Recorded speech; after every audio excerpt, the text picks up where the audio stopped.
Next up at UFC Vegas 39, we have Alexander, no E, just Alexander Romanov versus Jared Vanderaa. Alexander Romanov 14-0, 5-0 in his last 5.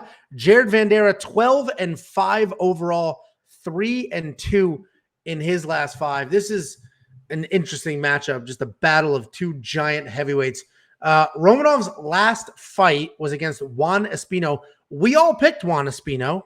Me, Jacob, Dan, Nick did it with us then. We all picked Juan Espino.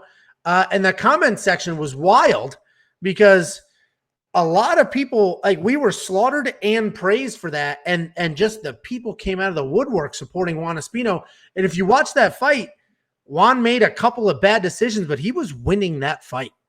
And I think Juan Espino could have won that fight and should have won that fight.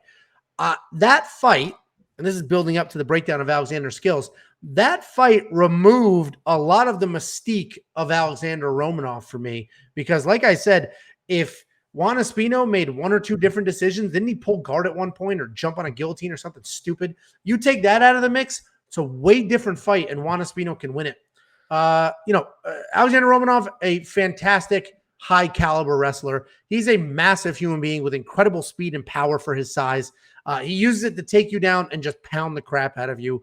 His nickname is Kong, but honestly, it should be like Brock Lesnar. He fights exactly like Brock Lesnar. Just head down, charge across the cage, get you to the ground, and just pummel your face in. And somebody that big, that fast, that strong, it is hard to stop that moving trade. Jared Vanderaa basically started his career, built his career, whatever you want to call it, using his wrestling. He was a wrestler, wrestling background. Then we saw him just touch up Justin Tafa with his striking. Great long jab. Looked really good on his feet. Phenomenal boxing. So the breakdown on who Vanderaa is as a fighter in his last fight versus this fight now is very different. In his last fight, we weren't talking about how clean his boxing is and how long his jab is and how well he moves. That wasn't a skill set that he had 2 fights ago. And now he does. We saw it, and it looked fantastic. He used that jab to manage distance and control really well, and the striking was clean. He has a wrestling background. If I didn't see Vanderaa lose in embarrassing fashion to Spivak in what was a miserable wrestling match, I honestly would pick Vanderaa to win. But I've watched him with my own eyes get out-wrestled by somebody who's not near the wrestler that Romanov is.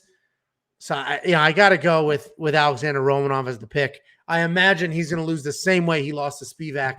But I will say, after Romanov's not dominant performance against Espino, and after Jared Vandeera's dominant performance against Justin Tafa, this is not a minus 400 versus plus 300.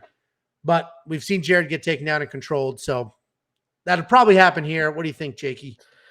I agree that this honestly feels like a trap. It honestly feels like a trap because Romanov should dominate. I think he's going to dominate. Everyone thinks he's going to dominate.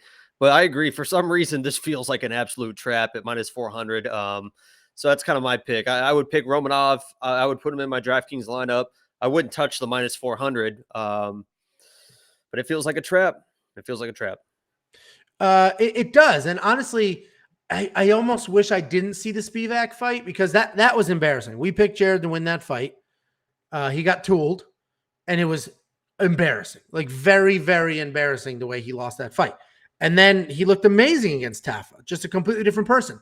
So, he probably will lose. Alexander Romanov is a proven sort of one-dimensional fighter, and he's just going to stick to that one thing and should do it well. I did bet the over on the rounds. 1.5 rounds. Listen, Jared Vanderaa, even in the Spivak fight, which was humiliating for him, that didn't end until the end of the second round. So 1.5 rounds is not a very long time. I see this going over that. I put a full unit on the over on round. I think I got it at plus money. So I'm happy with that bet. And because I did over 1.5 rounds, I also did the more a monkey knife fight. What do you think?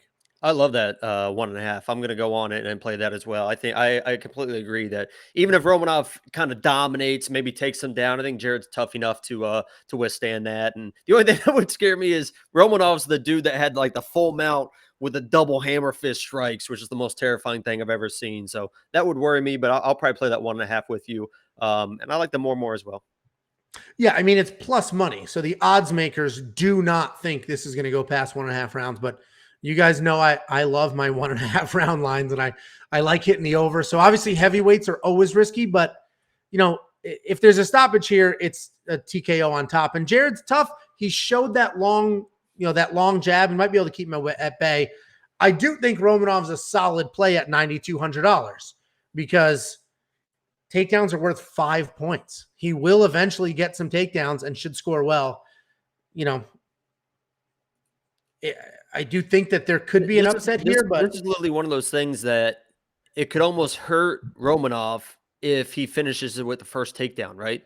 This could be takedown. If Jared is able to get to his feet, he's going to get taken down again. So it would almost be more value if the fight lasted longer, even though in DraftKings, you're usually looking for that first round finish, with those takedowns, if he got, 3 or 4 or 5 and then gets a second round finish, you're going to get even more points. So it might be just better. Last week, I forget who it was now, but just last week, somebody scored like 135 points with a bunch of takedowns and a bunch of control instead of just, one takedown and domination or 2 takedown and domination. Then it's, 90 points instead of 135. So Alexander Romanov is the pick. He's the safe pick.